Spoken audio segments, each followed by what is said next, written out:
महायोद्धा रणवीर भदौरिया की अनसुनी गाथा भूमिका इतिहास में अनेक हिंदू वीरों की गाथाएं दर्ज हैं। लेकिन कुछ ऐसे योद्धा भी हुए हैं जिनकी कहानियां समय के अंधकार में खो गईं। आज हम एक ऐसे ही वीर की कथा लेकर आए हैं, रणवीर भदौरिया। ये योद्धा 17वीं शताब्दी में बुंदेलखंड के जंगलों में जन्मा था, लेकिन उसकी वीरता की कहानी आज भी हवा में गूंजती है। शौर्य की शुरुआत। रणवीर भदौरिया का जन्म एक साधारण कृषक परिवार में हुआ था, लेकिन उसकी रगों में पराक्रम बहता था।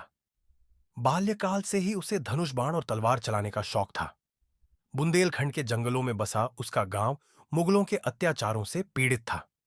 आए दिन मुगल सैनिक गांवों में लूटपाट मचाते और हिंदू स्त्रियों को बलपूर्वक उठा ले जाते। रणवीर ने यह सब देखा और संकल्प लिया, अब अन्याय नहीं होगा। मात्र 18 वर्ष की उम्र में उसने अपने जैसे अन्य युवाओं को संगठित किया और एक गुप्त दल तैयार किया।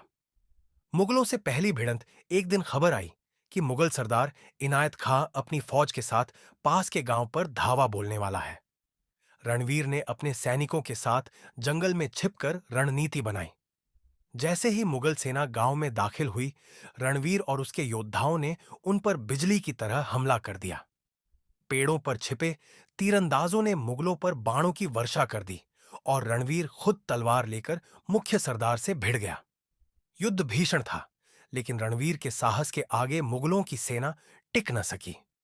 सरदार इनायत खां मारा गया और शेष मुगल सैनिक भाग खड़े हुए। यह रणवीर की पहली जीत थी, जिसने उसे बुंदेलखंड का शेर बना दिया।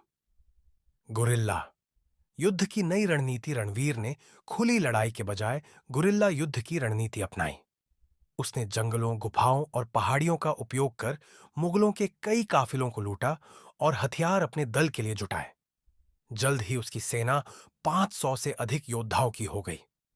मुगल बादशाह औरंगजेब को जब इस हिंदू वीर की चर्चा मिली, तो उसने बुंदेलखंड के सूबेदार को आदेश दिया कि रणवीर को किसी भी हालत में समाप्त किया जाए। अंतिम युद्ध और बलिदान। मुगलों की विशाल सेना रणवीर के दल पर टूट पड़ी। रणवीर जानता था कि वह युद्ध में हार सकता है, लेकिन उसने अंतिम क्षण तक लड़ने की ठानी।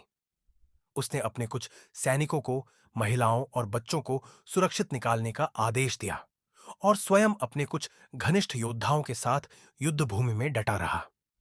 रणवीर का पराक्रम देखकर मुगल सेनापति भी अचंभित था। उसने रणवीर को आत्मसमर्पण करने का प्रस्ताव दिया, लेकिन रणवीर ने कहा, हिंदू रक्त सिर झुका सकता है, पर तलवार कभी नहीं डालेगा।